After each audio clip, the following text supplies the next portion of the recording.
A player's skill is always compared to that of others. Who has the greatest strength? The arms and hands to grab every rebound. The legs to rise above all. Ahead of the pack, showtime! Oh no! Vince Carter does it again! Who has the preeminent vision to see the play before it happens? Make the pass no one looks for. With the pass through the legs of Sigma! Whose mind reigns supreme, with the ability to dominate mentally as well as physically, to see a weakness and exploit it. Who possesses the greatest heart, the fierce drive to accomplish what has never been done before. You can't believe that one, can you? Unbelievable! Julius Erving. Watch this fantastic move by the doctor. Do they work harder? How do we do that? Or are they more gifted? What pushes them to excel? The crowd's expectations or their own? What if all these attributes were combined into one player? He would be the NBA's ultimate player.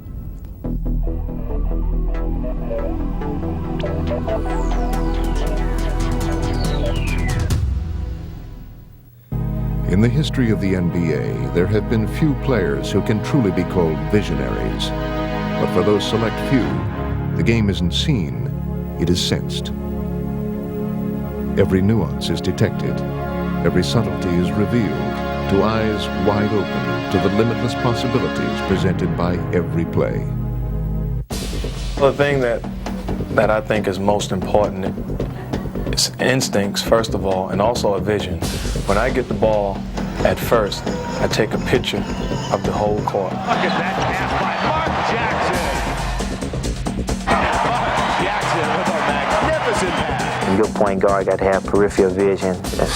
You know, we sort of say we got to have eyes behind our heads too, because we don't know who's coming behind us. So we got to keep looking in behind us while we bring the ball up on a fast break and in front of us so we can make a good play. Oh, what a pass. What a pass. Jim Hardaway. I love the rhythm of the game and the team play and seeing the pass and knowing that something's going to happen.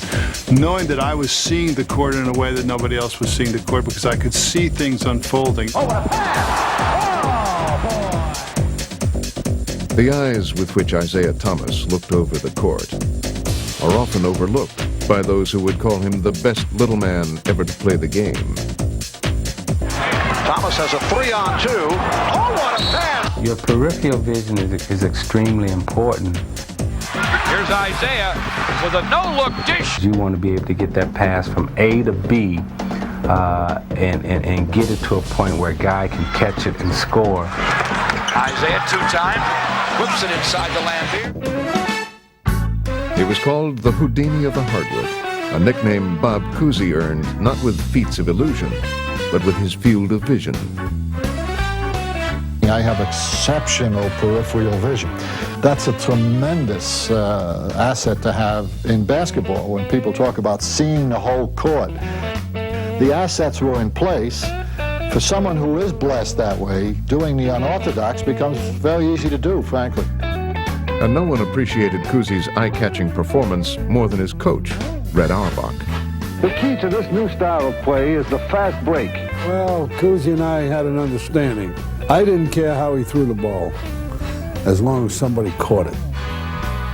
Cousy's legacy is carried on by John Stockton, the ultimate unselfish point guard and the league's all-time assist leader. Down low to Malone, beautiful feed, slam dunk, what a pass. The guy can give you a holler, let you know that you're there, but most of the time it's you spot him at some point during the play and come back to him before the play's over. Underneath, you'll go to Carmelo, lay it up and in. If you watch him dribble the basketball, his head is like on a swivel the whole time. It's like he's always surveying everything. You can see the guy without even looking at him. It is amazing the radar that John Stockton has. Sometimes I can run the full with him and he'll just go up and drop the ball right off to me and I'll be like, God, how did you see that? Stock down the right side, down underneath the Carl, beautiful pass, scores. Jazz on the move, down the left side, he's got the ball. I can actually say John Stockton probably know where all 10 of the players and the officials at pretty much at all time because he's just that aware of what's going on the court. Stockton to Malone. How many times have I said that in the last quarter? Deja vu. All eyes were upon them, Magic and Bird. Entering the league at the same time, they reshaped our perceptions of how the game should be played. Sickler hard over the shoulder. He's for two and a foul. Still going. Oh! Highlight film. And then Bird goes inside. Out of the corner. Are you kidding me? Kellogg shoots and he's short with it and hard. And the rebound to Bird. Look at that pass. It's just an uncanny sense, and he'll do things out there you just say, and it just leaves you shaking your head and smiling. Larry's going to slow it out. Oh, goes over the head to McHale. Larry would make a bounce pass behind the back on the fast break. And you say, where's this ball going? Collins going against Bird. Behind the back to Tiny. Beautiful. Magic Johnson was a master of playmaking, and that made him the master of ceremonies for the Laker phenomenon known as Showtime. That was a Showtime move. Showtime was coming down on a fast break, looking left and throwing right. No, look, he scored. Magic flying. Showtime was coming down. You know, you got to get into your groove thing now. You know, you got to shake, rattle, and roll first.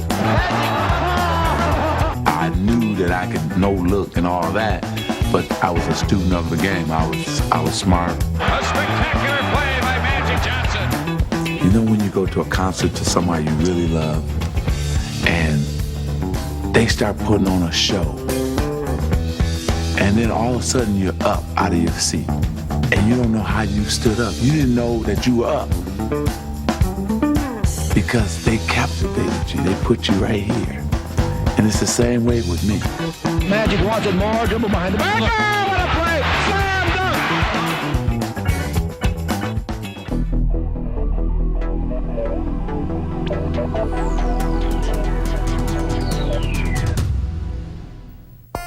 The ultimate NBA player has only two arms, with a multitude of traits. Remarkable wingspan. Boy, he's got to have the longest arms in the world.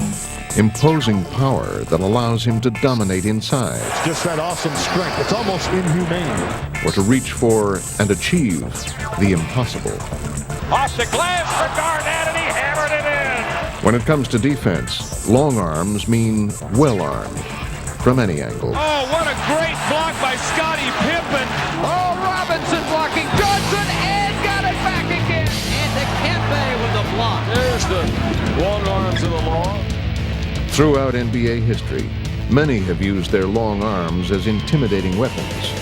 But no one did it like Boston's Bill Russell, whose legendary shot blocking made him the game's premier defender.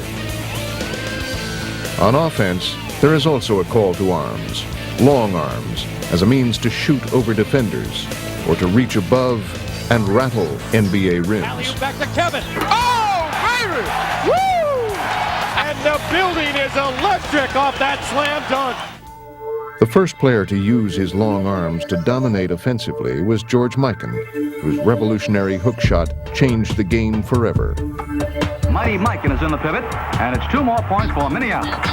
Kareem Abdul-Jabbar turned the hook into a graceful and deadly shot, which made him the game's all-time leading scorer. Kareem's skyhook was the single best shot that I've ever been around. Ford sends it to Kareem. Skyhook up and good. Lakers win. Kareem Abdul-Jabbar. Showtime was that beautiful skyhook. That's the most beautiful shot that I've ever seen in basketball. But a player's arms are most often about muscle and strength, and they are impressive assets for today's NBA stars. I would say arm strength in NBA, to me, is everything. Now that was strength. Oh, what a presence there. They have to be stylish. You know, you got to have a little definition in your arms. And among the most well-defined are the Spurs' David Robinson and the Heat's Alonzo Mourning, two of the game's most powerful big men. Look out below! For one former player, the strength of his arms was matched only by the flair of his personality. Darryl Dawkins' trademark was terrifying dunks dispensed with crowd-pleasing power. My philosophy on dunking was, I want to put the ball in the goal as hard as I can put it in there. And Darryl takes it right home. That was awesome. Like Dawkins, Shaquille O'Neal is playful and ominous with superhuman arms that wield incredible strength. Chapman comes in deep all the way. Puts it up. Shaq blocks it. He hit it so hard the lights almost went out. Ostertag leaning on Shaq, who spins and goes strong to the bucket. I looked out the corner of my eye, like for a minute there, split second, I didn't realize it was Shaq.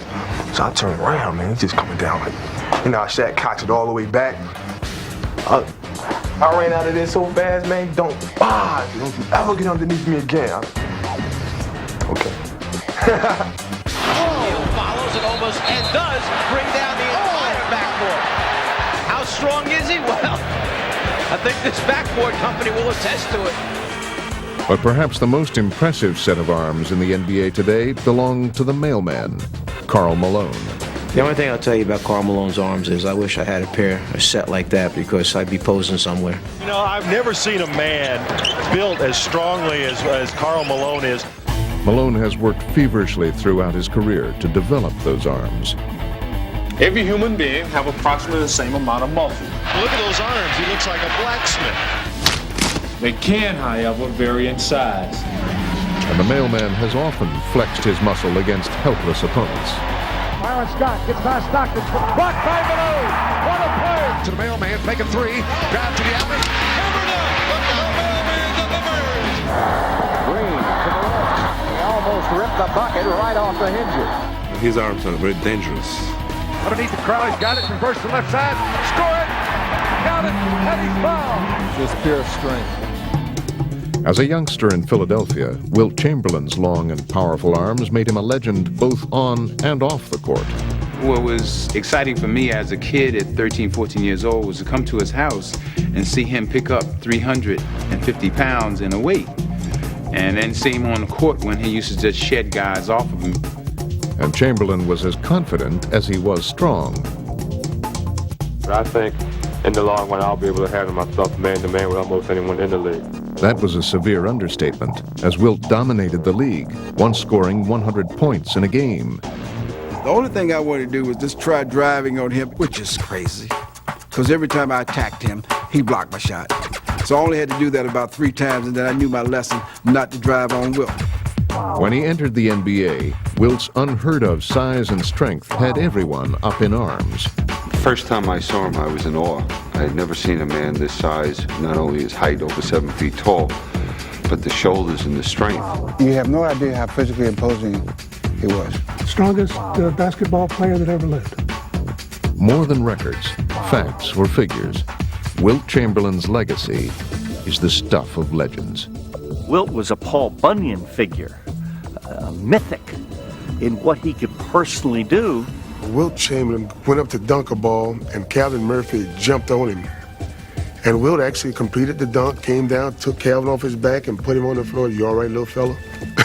Probably the greatest play I have ever seen in my life, Wilt Chamberlain was involved with Gus Johnson. Wilt was standing there. Gus goes up to dunk it. Wilt catches the ball, throws Gus to the floor. Still holding the ball, they carry Gus off the court with a dislocated shoulder from bouncing off the floor. I don't see how anyone in the NBA will ever be as strong as he was.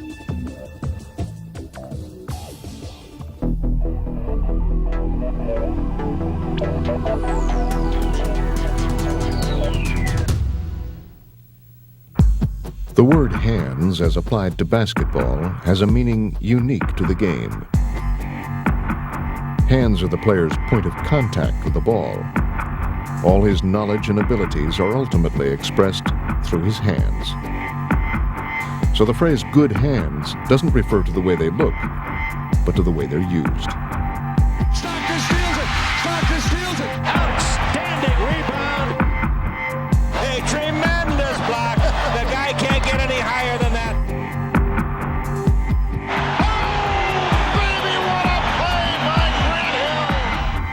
In today's game, there's no better example of good basketball hands than those which serve the many purposes of Sacramento's Chris Webber.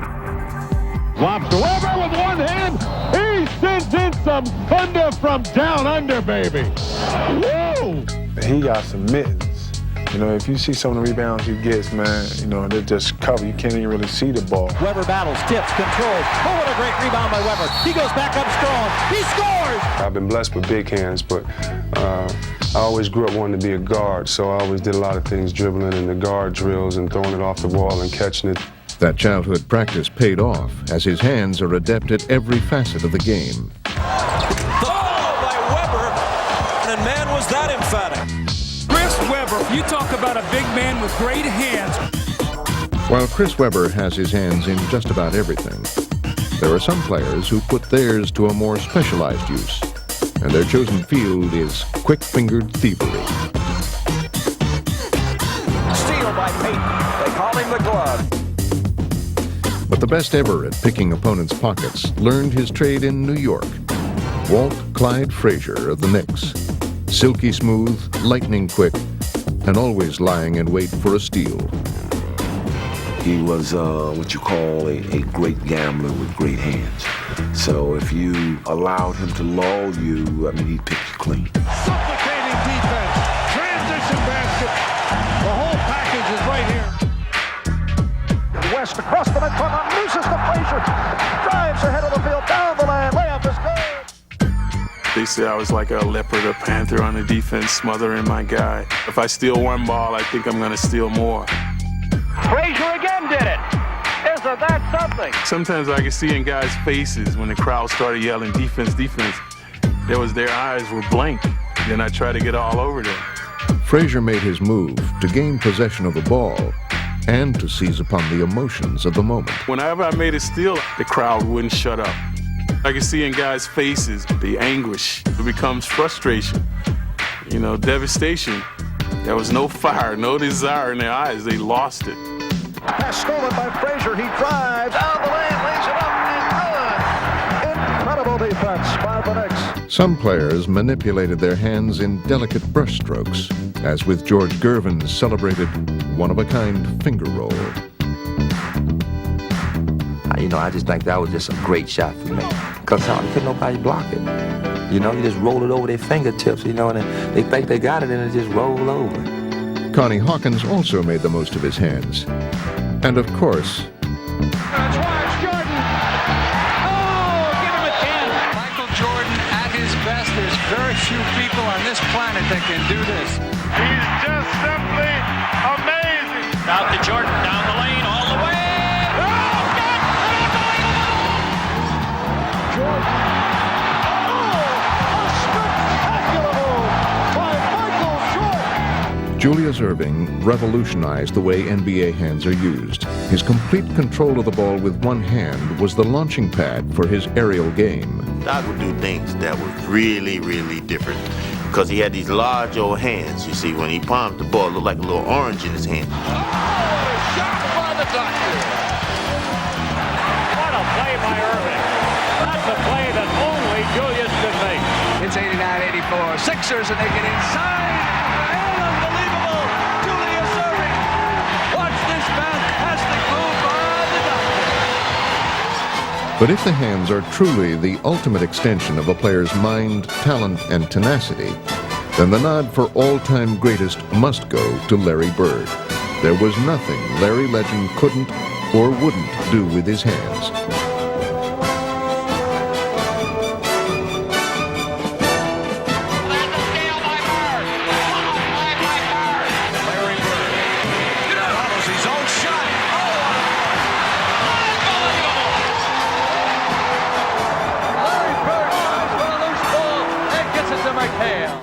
Offensive board on the cut to Bird. Swings through, little reverse. Layup is good. How did he make that? Good up fake by Oberding. A nice steal by Bird. Behind the back to Butler. Look at that pass. Oh, what a show. Play. Oh, show. Forget about it. What a play by Bird. Bird gets it back. Saves it. Nice pass to Maxwell. What a play. Bird with the pass through the legs of Sigma.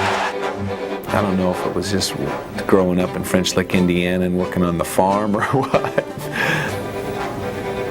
You know, know, it's just something that you're born with. Great hands, crooked fingers, really crooked fingers. It's amazing that he could hang on to the ball like that.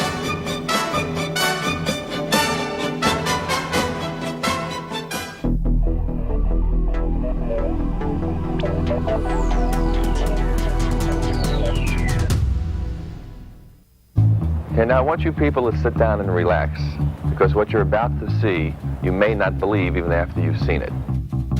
From this day on, I would like to be known as the Big Aristotle. Styles of play have changed too. Hey, yo, go hustle, dog. Don't ever get cornrows and braids mixed up, because braids lay down, cornrows stick up. Dreadlocks or a longer cornrow. Are you getting this? I'm Diddy Diddy. Let's go. Come on. Before it's all over with, all these guys gonna be wearing these. Oh yeah, all day. Remember what we said about Charles? Yeah. Part entertainer, 100% basketball player. Best job in the world. This is the best job in the world. Different tastes, different looks. All tied up or all let down. The poses and the personalities of the NBA. I'm going to keep struggling for freedom. I think if you want to go back to the 60s, Cherokee Parks will take you there.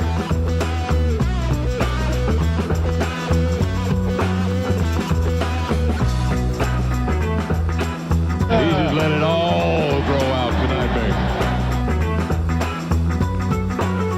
baby. The big throw was the thing to have. If you didn't have a big throw, you had a TWA. And a TWA was a teeny-weeny afro. There was a lot of them around. Hi, I'm George Gervin of the San Antonio Spurs. It takes all kinds to make it the greatest job in the world. But even in the world of the NBA, Dennis Rodman was one of a kind. Dennis Rodman with that wild hairdo of his. That's certainly multicolored, technicolored hairdo that Rodman is wearing. While Dennis Rodman was the wildest, Julius Erving was the most widely imitated, as he set a style that defined an era. The fro was the thing, obviously. He had this big afro, and the key to his afro, I guess, was to see how high he could pick it up straight, to see how far he could fly it back when he was running down the court. He had a real afro. I mean, he could be combing his hair and you didn't know what he was going to pull out of it, man. You know, his hair would always be flying in the back as he's flying through the air. When you came onto the basketball court and, you know, you got a little acceleration and your fro was kind of blowing in the wind, it was a pretty dynamic look, you know, looking at some of those old tapes. I felt as though it looked good, felt good. It was the style.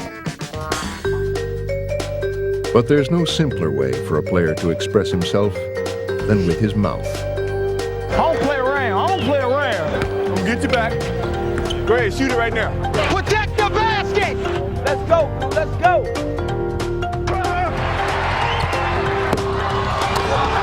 Woo! That's what I'm talking about. What I want to say is, you know how it feels because you've been here before.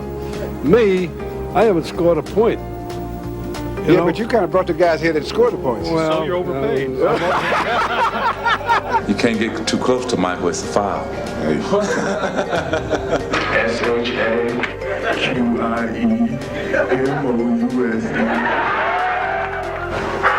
I love this game.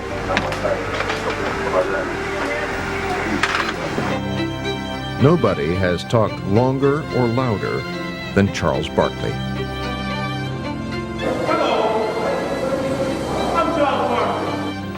Sometimes I dream that he is me. I just want to be like Chuck. He is really a different guy. His elevator doesn't always go to the top. Well, we don't have a lot of plays. Only plays we got is get the ball to me somehow. From my point of view as a reporter, I mean, Barkley to me has got to be one of the greatest players who ever lived. Oh, it's a difference in the game. It's not often when a guy who's supposed to win the game for you blows it for you. But you take the good with the bad. Charles Barkley is the most provocative, most interesting player of this era.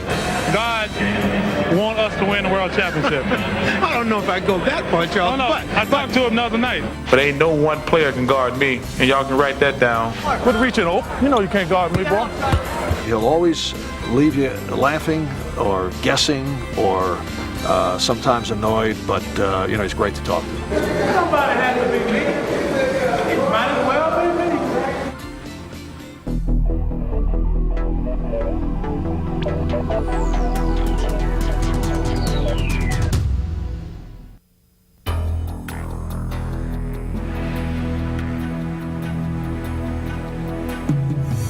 He just makes you wish that for one day you could fly in the air.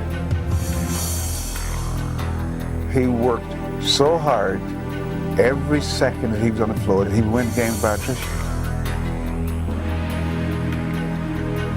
I mean, you can't describe it. You can't make it up. I mean, it's pure artistry. To play behind him was death, and you couldn't stop it. When I first came to the league, Robert Parrish told me, so whatever you do, young fella, you take care of your legs. And always understand, the bicycle can only go if the wheels are turning. Power, speed, and endurance. Spring. The ultimate pair of NBA legs is a hybrid that combines all of these qualities. Power in the legs of players who are short by NBA standards can be a great equalizer. It elevated Vinnie Johnson's game. Vinny's three-pointer on the way short. Rebound, Vinnie Johnson. He skied over everybody. 8-foot jumper, good. Vinnie Johnson, 6'2", beat every huge Laker to the ball. Strength enabled him to start, and perhaps more importantly, to stop in a flash. Vinny puts up a 14-footer. DJ scores! That's unbelievable, George, that shot. The microwave scores with 0.7 seconds left in the game.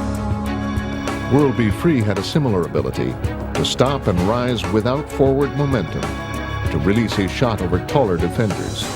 Propelled by his leg power, he was among the league's most explosive scorers.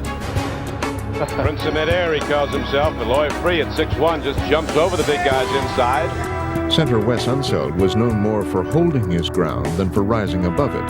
For 13 seasons, Unseld, look at him, horse aboard. he claimed his territory in the paint. How strong that guy is in there with that basketball. He's like a redwood. How tall was Charles Barkley? As tall as he needed to be, because of the unlimited power in his legs, which he used to redefine the forward position. And I felt like, because I was so short, that I had to build up my leg strength. Stolen by Barkley. Barkley to the hole. Boy, does he pound that home. Oh, it just was strength. See, 8th rebound already. Barkley. Nobody cut him off. Barkley went all the way for the slam. That's what you call powerful, baby. Since its inception, basketball has been more about covering space than occupying it. Moving forward tirelessly for 48 minutes. That's what's required of NBA legs. And no player could cover the court as quickly as the Lakers' James Worthy. Larry Bird against Cooper. Johnson doubles in a steal by James Worthy. It's Worthy all the way. And he can take care of the court in just a couple of strides. His legs are okay. There he goes. All the way. Slam dunk. Catching him was the toughest thing. You know, he'd have about a 2-foot head start on me to begin with, and then I had to run down there and chase him. Blocked by Kareem. Here's Worthy. Oh, my, what a shot. And then there was Dennis Rodman, whose legs seemed to have a will of their own. Dennis Rodman, man, that guy had some great legs. Just his run, he used to just run like a deer, just running down the court. Rodman goes for the steal, and it pays off. What a play on both ends for Dennis Rodman. For sheer endurance and commitment to constant movement, the NBA's yardstick has long been John Hondo Havlicek. One night they measured how far he ran in a game, and they came in, John Havlicek had run 8 miles in the course of one basketball game. Havlicek, 10 seconds, 8 seconds, Havlicek jump shot, no good. His own rebound is good. Unbelievable. The more that basketball has been refined, The more gravity has been defied. Jumping was always at a premium, but it has reached a whole new level in the modern game. Give that man a parachute already. What is in those sneakers? I mean, he gets so high off the ground, it's like he's going up forever.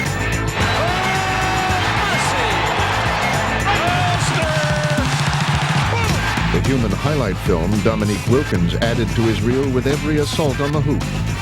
Look out, running. Oh, my goodness. He was looking down at the basket on that dunk. One of my favorites is Dominique's two-hand windmill. He was in a balled-up position and bringing it all the way around and dunking with that power. I mean, that's amazing. Of course, no look at the art of ascension would be complete without mention of the man known simply as Air. Now takes it right side, cuts back left, down the lane.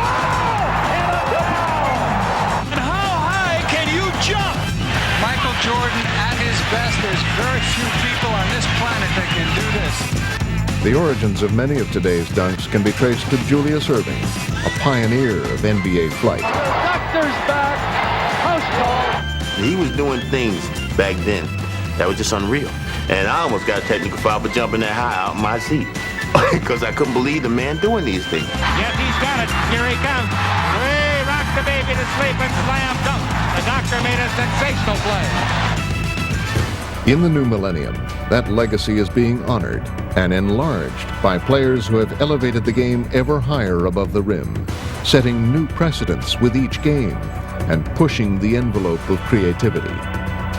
But that envelope has been pushed the farthest by the Raptors' Vince Carter, who reminds us with nearly every move that when it comes to athletic achievement on the basketball court, there simply are no limits.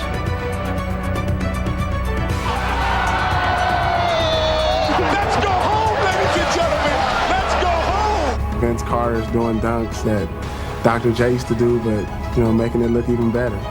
Newman drives. Oh, Carter with great hands and strip. Ahead of the pack. Showtime. Oh, no. Vince Carter now. Look out. Holy mackerel. Did he elevate for the jam? Woo. Carter. It's Woo. Soaring through the air. Vince Carter. Insanity. Ain't no fair, man. I got so little hops, you got so much. Carter has his peers shaking their heads in amazement. I think I packed my hops up and put them in the garage for the rest of my career after I seen Vince dunk. And has basketball's future very much up in the air.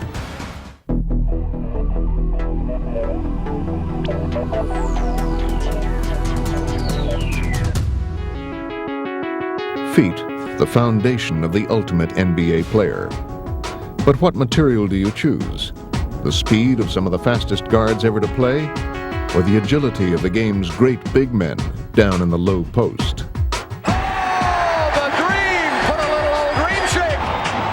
Hakeem Olajuwon's signature dream shake has left defenders in the dust and a trail of admirers along the way. I remember my first time playing against Hakeem, I wanted him to do the dream shake. Oh, the dream shake! Baseline dream shake. Robinson is saying, what must I do? Been doing that forever. At power forward, Kevin McHale was never the fastest or strongest, but his footwork gave him a limitless variety of moves that made him an unstoppable force in the low post. Kevin finds a way. Oh, Kevin McHale. Whoa, what a move. Yeah, McHale's the best player I ever played against. I felt like he was unguardable offensively. He's got the best post moves in all of basketball. The Spurs' Tim Duncan has taken a page from Kevin McHale's playbook. Down on the blocks, the agile 7-footer gets his shot off at will. His moves in the post are so polished. He's such a quality player so early in his career.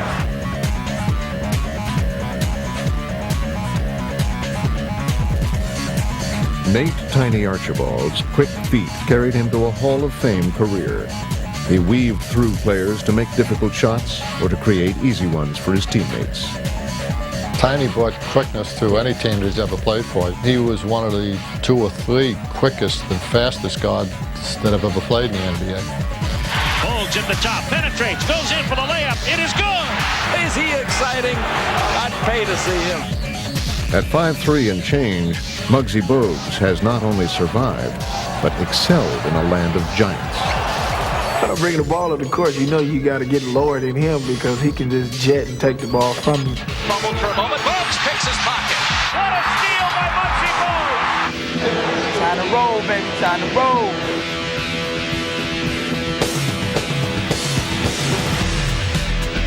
See Allen run and catch him if you can. This kid loves to play basketball. It comes right down here in the soul. Take everything else away, give him a basketball, and he smiles, and he'll break you down, break your ankles with that smile as quick as with that crossover. Iverson blowing by everybody, lays it up and in. But the feet of Isaiah Thomas are the right stuff for the ultimate player. The young Isaiah, you can compare him to a great extent to a guy like Iverson. They want to break somebody's ankles and embarrass you and show you just how skillful they are. He was a brilliant creator who scored a great deal from the point guard position. If he'd have been 5 inches taller, he might have been the greatest player that ever played the game. With dazzling displays of electrifying footwork, Isaiah Thomas left defenders dazed and confused throughout his 13-year career. Isaiah spins by Webb, finger rolls, and fills it up! It's like watching an artist work.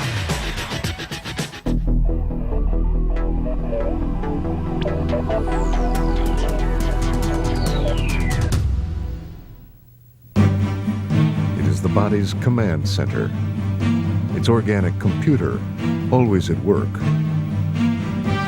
absorbing and processing, analyzing and interpreting, focusing and planning. And when its assessment is made, the muscles react accordingly. In an instant, infinite options are presented to it, but choosing the right one is the ultimate challenge of the ultimate NBA mind. When he came into the league, he didn't look like a rookie. He played like a veteran. And, you know, his skill level was so high, the ability to play the game, knowing situations, knowing how to make plays. Those were the things I most marveled at. At the end of this long conversation with Walt, I got up to leave, and he said, you know, Coach, there's one thing more. And I said, what's that, Bill? He said, don't assume we know anything. And I said, okay. So that's a rare thing when you hear a player say something like that. He was a fierce competitor who wanted to win and would do whatever he had to do to win.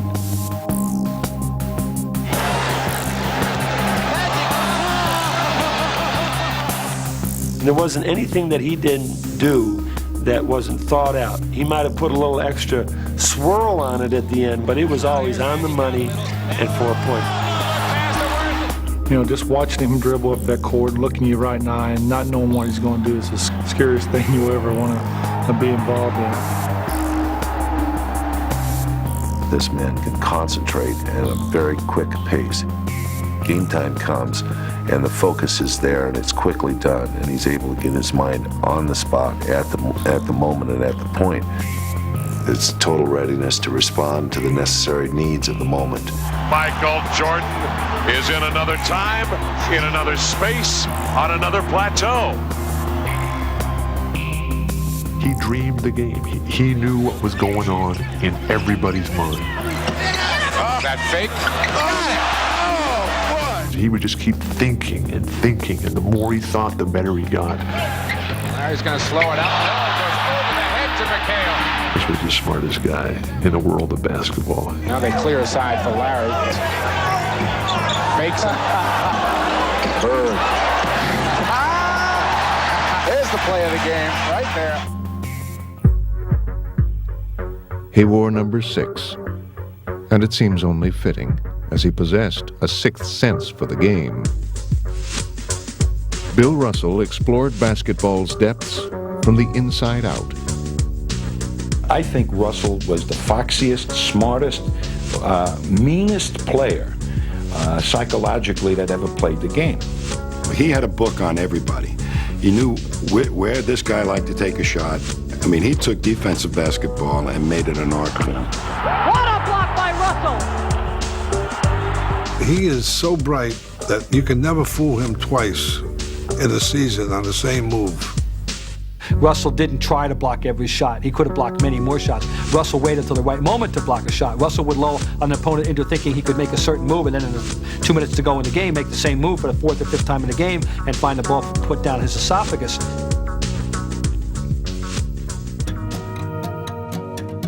Russell's game of the mind often revealed itself on the court as mind games he would play with opponents. Psychologically, you have to try to make the offensive player question what he's doing. Will this work? And can I make this shot? And you have to create doubts. West all alone. Look at Russell come down. And what a play by Russell! He would psych them that every time they would go to the middle, they'd look, where's Russell? Russell blocked shots without blocking them because people wouldn't take shots because they were afraid to take them. He changed the whole game. I went around my man, got him for a layup, and he blocked a couple of shots on me. And then the next time I got around him, I missed a layup looking for him. He played the game on another level, his own, within his own private dimension, a battleground where his chosen weapons were intelligence, logic, and cunning. There was an element of surprise in the way I played, in that I do things that they didn't think could be done. And I always have the other players on the other team wondering what I was thinking or what I was going to do. You know, is he going to get this shot? Is he going to block this shot? He can't block from where he is. And then I block it from where I was, and they say, how do you do that? He had the ability that he wouldn't go out and commit himself where you could maybe pass off and hit his man. He would just stay halfway between you, you know, sort of leaning toward you, and you're saying, what the heck is he going to do now? And I would block a guy's shot and say, yes, we did that to you. And if you come back, we'll do it again. If you come back again, we'll do it another time. So you'll have to try something else to do. That won't work. The many epic confrontations he waged with Wilt Chamberlain were the most challenging tests of his basketball savvy. To counter his imposing, overpowering opponent, Russell took a Zen-like approach. Less would be more. You see, what I had to do was discipline myself psychologically or intellectually, in that to never get into a numbers game with him, because then I'd be playing his game and not my game. And my game consists of doing things that made my teammates effective. It took me years to find out how to play him, because if you play him you can't play him the same way all the time, because he'll make adjustments. I had about 4 or 5 different ways I'd play him. But the idea was that I never could stop him, but I could put some speed bumps. That's the best I could come up with.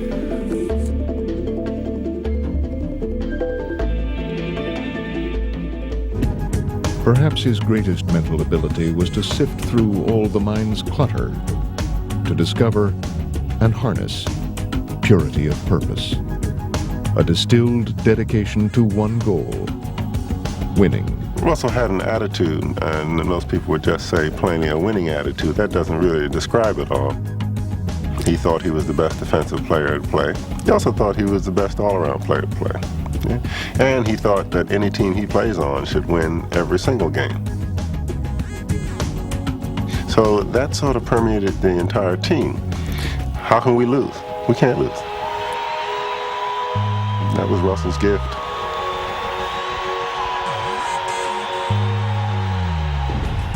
You go out there in a game, there are 10 players, 3 refs, 2 hoops, 20,000 people, 1 ball.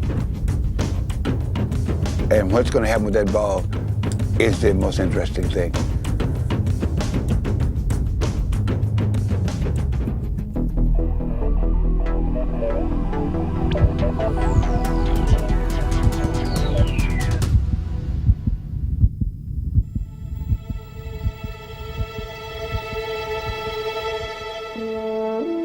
Perhaps the single most important muscle in an athlete's body is one you can't see.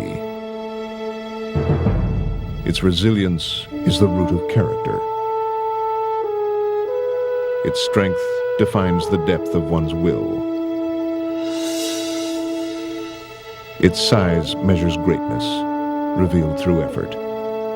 An expression of the unrelenting rhythms that beat deep within the heart of a champion.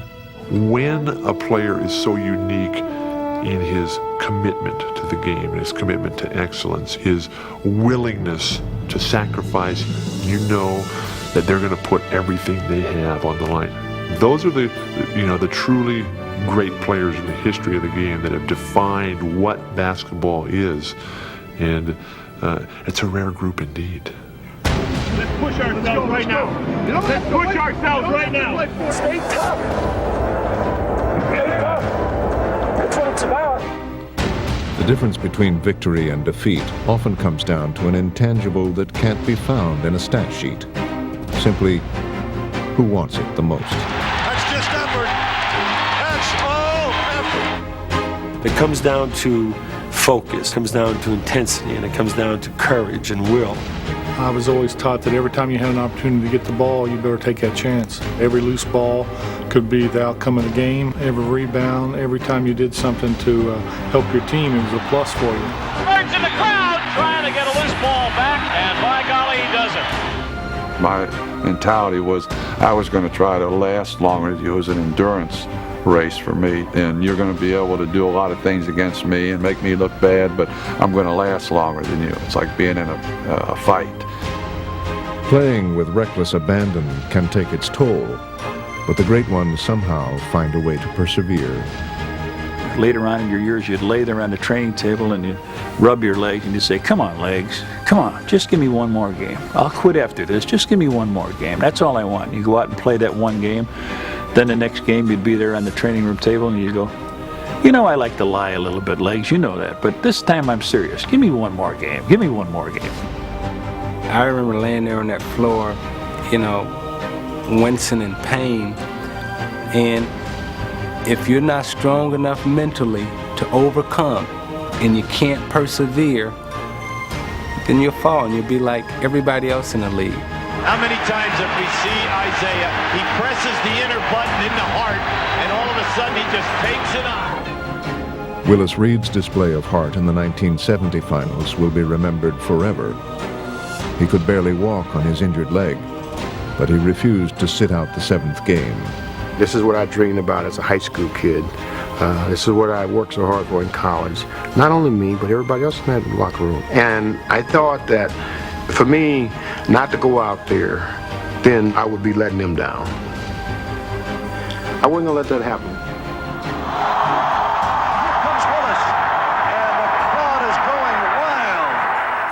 Reed's courageous effort led the Knicks to their first championship.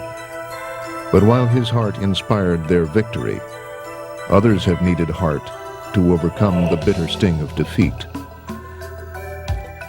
You can talk about winning, but the losing, when you really want to win something special, is the thing that just, it never, ever leaves you. I don't care how much you win, it never leaves you. I'm disappointed and frustrated right now. I mean, I can't even put it into words how bad I feel right now. I mean, it's that bad.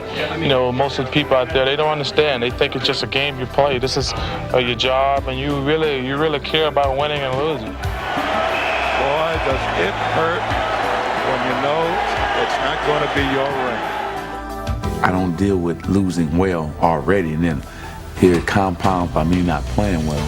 So I actually had a chance to cry and really say, man, that was my fault. You know, I'm sorry. You know, you turn to the guys. Adversity is the true test of a player's will, and the special players take losing to heart and turn it into a battle cry. This has to be one of the most decisive routes in championship game history. You know, we got some great players on this team, but we don't have the players with the heart sometimes that we need. And until we get our hearts where they belong, we're in trouble. Now there's a steal by Bird. Underneath the DJ, lays it in. What a play by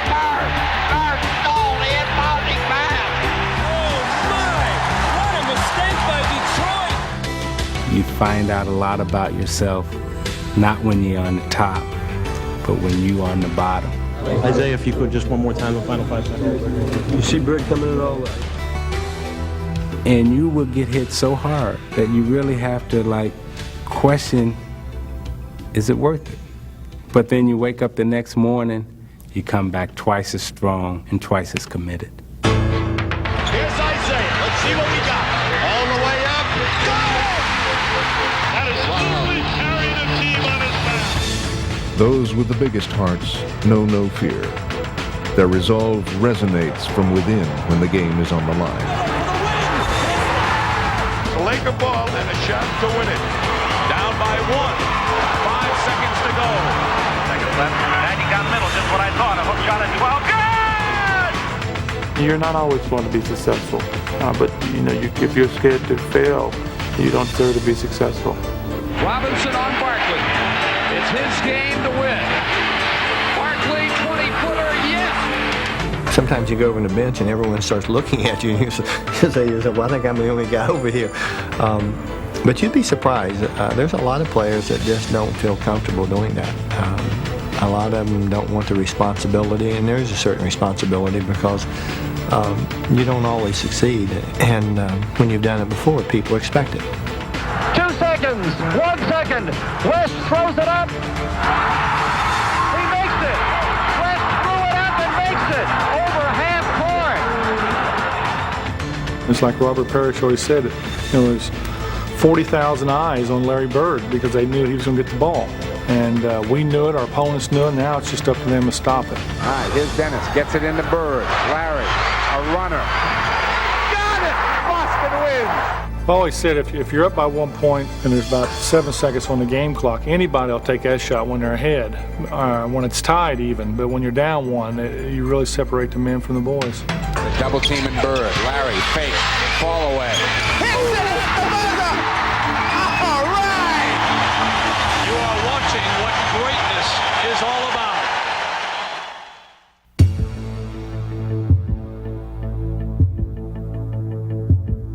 While the heart itself is hidden, the acts it inspires are there for everyone to see. And history bore witness to the heart of Michael Jordan. People don't understand. It's not his jumping or his jump shot or his defense. It's his inner guts and his inner heart. You're going to have to cut Michael Jordan's heart out to beat him. There's something compelling about this guy, so likable, so beautiful to watch, and yet with the athletic heart of an assassin, and just look right through you. The look that he had, it was like, whatever you do, whatever you say, we're gonna beat you. And once you get him like that, all you can do is move aside because there's no stopping his freight train.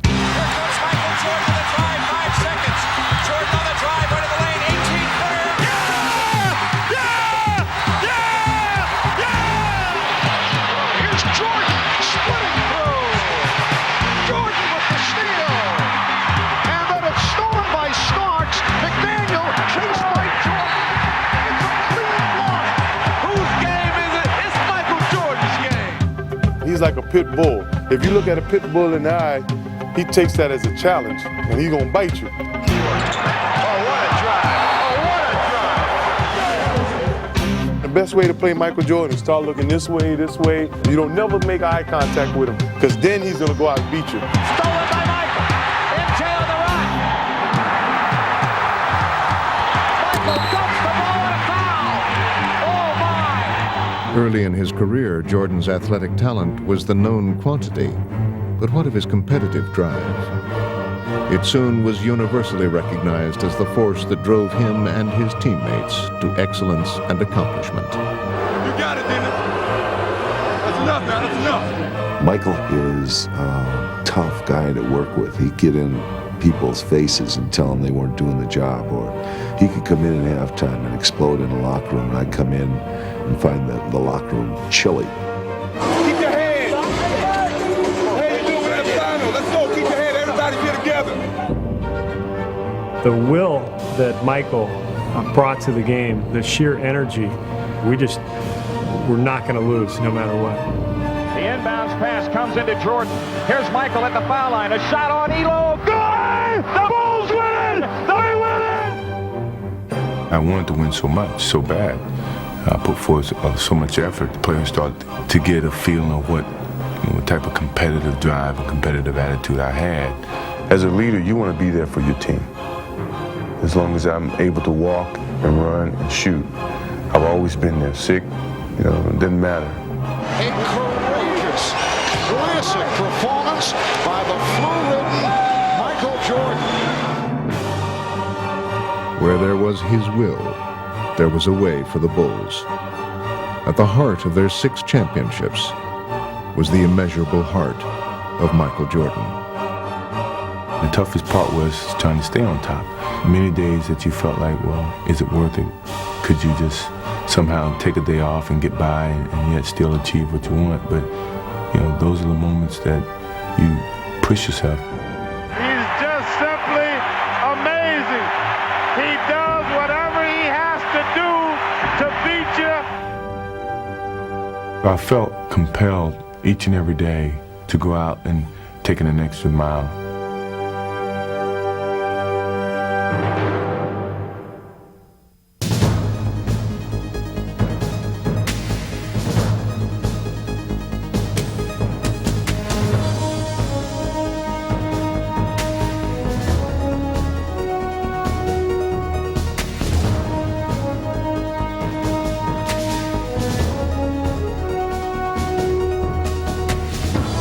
Jordan past Petrovic.